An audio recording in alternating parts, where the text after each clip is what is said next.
Hello বন্ধুরা, সকলে কেমন আছেন? আশা করি সকলে খুব ভালো আছেন। তো আজকে আমি হাজির হয়েছি আপনাদের কাছে একটি নতুন ভিডিওর পর্ব নিয়ে।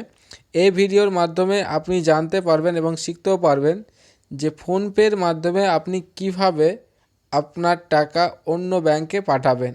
আমরা ফোনপের মাধ্যমে সাধারণত কিউআর কোড বা ইউপিআই করে আমরা সেন্ড করি মোবাইল নাম্বারের থ্রুতে।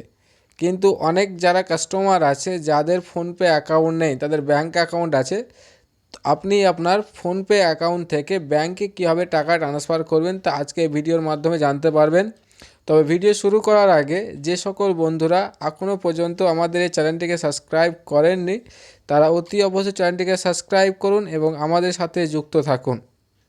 তো যে বিষয়ে আমরা কথা বলছিলাম যে ফোনপের মাধ্যমে আমার ব্যাংকের টাকা, অর্থাৎ ফোনপের মাধ্যমে এক ব্যাংক থেকে টাকা অন্য ব্যাংকে কীভাবে ট্রান্সফার করব।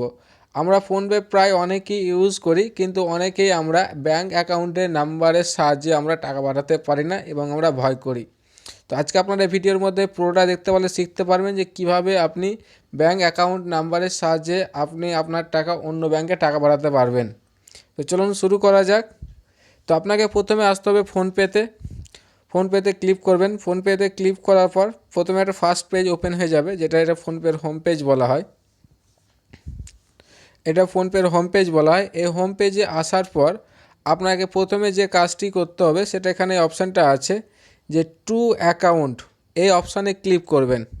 এই অপশানে ক্লিক করার পর এখানে আপনি দেখতে পাচ্ছেন আমি যতগুলো অ্যাকাউন্টে টাকা ছেড়েছি, যতগুলো কাস্টমারের অ্যাকাউন্টে টাকা ছেড়েছি তাদের এখানে নামগুলো সব শো করছে, অর্থাৎ এগুলো অ্যাড বেনিফিশিয়ারি হয়ে গেছে। অর্থাৎ এগুলো আমরা যেভাবে কন্ট্যাক্ট নাম্বার সেভ করি সেরকম এভাবে সেভ করা আছে। এরপরে কাস্টমার এসে বলে শুধু ক্লিক করব এবং তার উপরে টাকা ছেড়ে দেবো।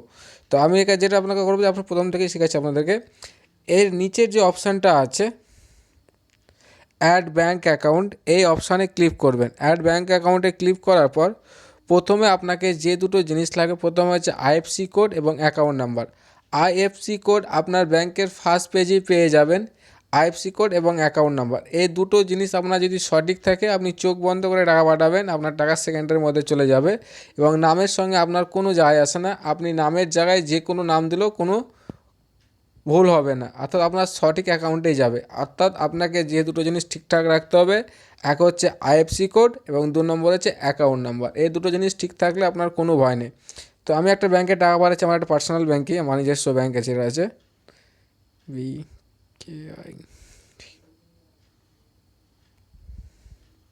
তো এটা হচ্ছে আমার ব্যাংকের অ্যাকাউন্ট নম্বর। ব্যাংকের অ্যাকাউন্ট নম্বরের সাথে সাথে বন্ধুরা তো আপনি দেখতে পাচ্ছেন যেখানে ব্যাংকটা কী ব্যাংক আছে, সেই ব্যাংকটার নাম হচ্ছে ব্যাংক অফ ইন্ডিয়া এবং ব্যাংকটা কোথায় আছে, বাক্সাতে আছে, সেটাও সঠিক এখানে দেখিয়ে দিচ্ছে।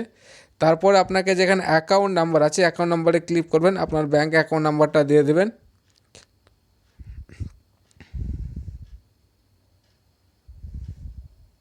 দেওয়ার পর নিচে কনফার্ম ব্যাংক অ্যাকাউন্ট নাম্বার যে অপশানটা আছে সেখানে ক্লিক করবেন।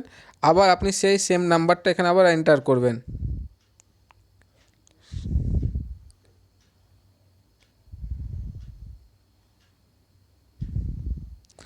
করার পর আপনার এখানে নিচে যে অপশানটা আছে অ্যাকাউন্ট হোল্ডার নেম, এই নামের জায়গায় আপনি যে কোনো নাম দিতে পারবেন। ঠিক আছে, তো আপনার নামের সঙ্গে কোনো যায় আসে না, যে দুটো অপশান হচ্ছে আপনার ব্যাংক অ্যাকাউন্ট নাম্বার আর আইএফসি কোড। তো আমি এখানে আমার সঠিক নামটাই দিলাম। দেওয়ার পর এখানে যে ফোন নাম্বার আছে এবং নেকনেম, এই দুটো অপশনাল। আপনি চাইলে যে কাস্টমারের টাকা আপনি পাঠাচ্ছেন তার এখানে নাম্বারটা দিতে পারেন, তাহলে সেই কাস্টমার এসএমএস পেয়ে যাবে যে তার টাকা ব্যাংকে ঢুকে গেছে। তারপর আপনার সর্বনিচে যে অপশানটা আছে কনফার্মে ক্লিক করবেন। কনফার্মে ক্লিক করার পর এখানে আপনি কত টাকা ছাড়বেন সেই অ্যামাউন্টটা এখানে এন্টার করবেন। তো আমি এটা আপনাদেরকে ডেমো দেখানোর জন্য করছি, তো সিম্পল আমি 10 টাকা পাঠিয়ে দেখাচ্ছি। তো আমি এখানে 10 টাকা সেন্ড করলাম। এখানে যে অ্যাড মেসেজ, আপনি কোন পারপাসে টাকাটা পাঠাচ্ছেন সেটা আপনি এখানে লিখতে পারেন বা না লিখতে পারেন, এটা অপশনাল আছে, কোনো ব্যাপার নেই।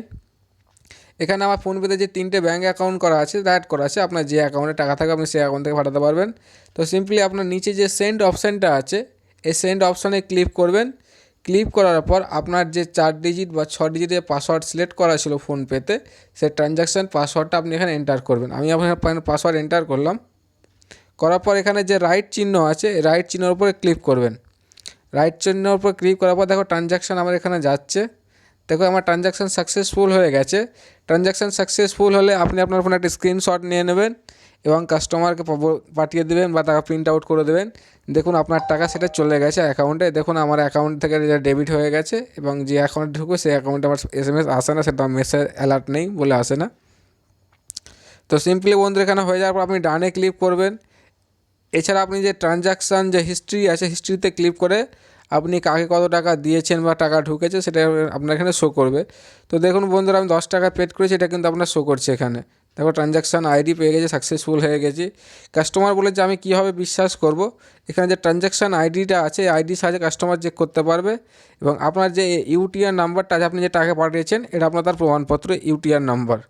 ইউটিআর নাম্বারটা অনেক সময় কি প্রবলেম হয় যে টাকা পেন্ডিংয়ে পড়ে যায়, তখন ইউটিআর নাম্বারটা দ্বারা সার্চ করলে দ্বিতীয় ব্যাংক পক্ষ তারা জানতে পারে যে টাকাটা পাঠিয়েছে এবং পেন্ডিংয়ে পড়ে আছে। তো ভাই বন্ধুরা দেখা হবে নেক্সট ভিডিওতে। যদি ভিডিওটি ভালো লেগে থাকে অবশ্যই লাইক করবেন এবং শেয়ার করে আপনার ফ্রেন্ডকে শেয়ার করে সাহায্য করবেন। তো ভাই বন্ধুরা দেখা হবে নেক্সট ভিডিওতে।